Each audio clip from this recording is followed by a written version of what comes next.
so next thing that I need to do is I need to start a patina. A patina is what naturally occurs to copper when it's left out in the elements, copper or bronze.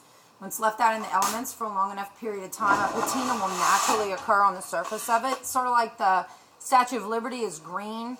The green on the Statue of Liberty is a patina. Now, if you don't want to wait for nature to take its course, then you have to force nature to take its course. And I use several different things. I use combinations of vinegar and salt. I use ammonia. I use a torch sometimes. Depends on my mood and depends on the result that I want. So I have another arsenal of chemicals that I use, but those are the secret chemicals and I'm not showing them to you. First thing that I'm going to start out with is I'm going to do just a simple patina. I'm going to use a combination of vinegar and salt. I'm going to put some ammonia on it because it's really cool to watch the process and see how it turns. So let's see what happens. And when I say let's see what happens, I say that because one of the things I like the best about working with copper is it sort of has a life of its own. And it's going to do whatever it wants to do. I'm pretty good at determining what it's going to do, but it never ceases to amaze me. So first thing I'm going to do is I'm going to spray it with some vinegar and salt. And then I'm going to torch it because it's a video and torching it is so fun.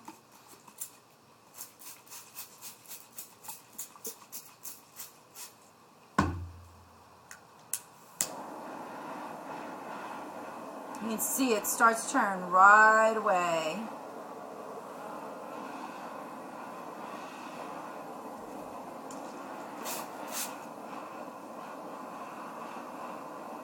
Now these are gorgeous colors, but some of these will not hold up to the lacquer finish. They'll just fade away.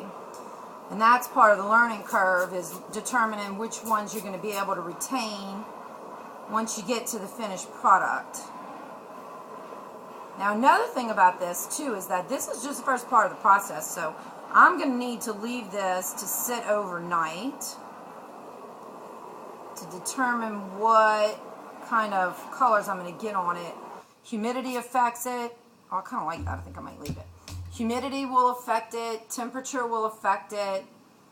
Time will affect it. And of course, the chemicals that I choose to put on it. Watch, I'll show you a little bit of ammonia and show you the difference that it makes.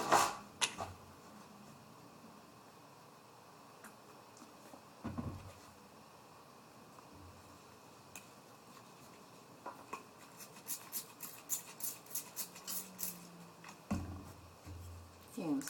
I should have my mask on.